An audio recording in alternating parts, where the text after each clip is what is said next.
Hi friends, நம்ம இன்றைக்கி instant gulab jamun மாவு வச்சு தான் எப்படி குலோப்ஜாம் செய்யலான்னு பார்க்கலாம். விரிசல் இல்லாமல். ஒரு சிலர் சொல்லுவாங்க விரிசல் வருது, பாவு நல்லா வரலைன்னு. அதெல்லாம் இல்லாமல் எப்படி நல்லா செய்கிறதுன்னு பார்க்கலாம்.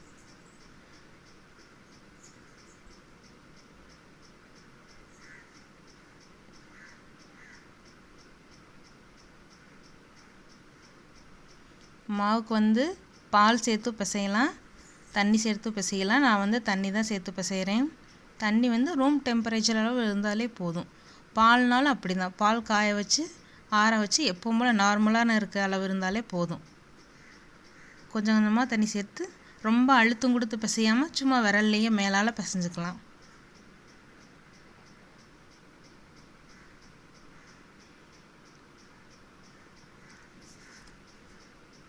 அழுத்து கொடுத்தோம்னா சப்பாத்தி மாவு மாதிரி ஆயிரும்.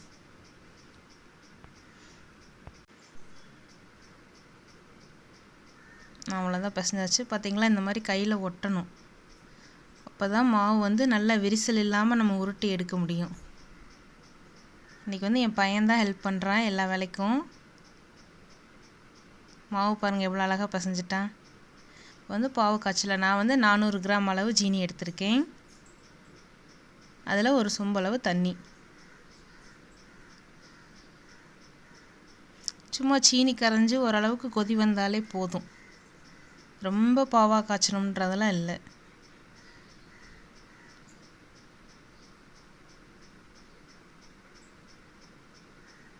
அவ்வளோதான், நம்ம பாவு ரெடி.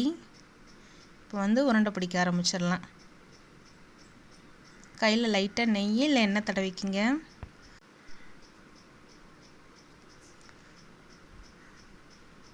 நல்லா அழுத்தி தான் உருண்டை பிடிக்கணும். அப்போ தான் விரிசல் இல்லாமல் மாவு எல்லா பக்கம் நல்லா பிசைஞ்சு வரும்.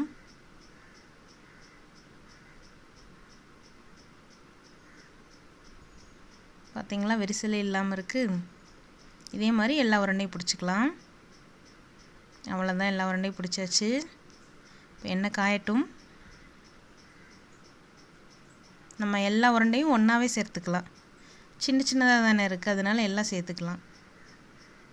எண்ணெய் மிதமான சூட்டில் இருக்கப்பயே சேர்த்துக்கலாம். அப்போ தான் எல்லா உருண்டையுமே ஒரே கலரில் ஈவனாக வரும். இல்லை ஒரு பக்கம் கலர் டார்க்காக இருக்கும், ஒரு பக்கம் வேகாத மாதிரி கலர் இருக்கும்.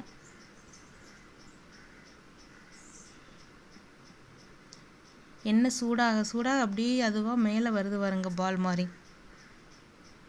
பார்த்திங்களா, புஷ்ஷுன்னு வந்துருச்சு.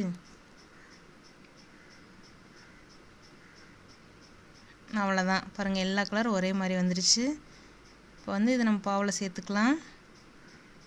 அவ்வளோதான், நம்ம குலோப்ஜாம் ரெடி. நாளைக்கு இன்னொரு வீடியோவில் பார்க்கலாம்.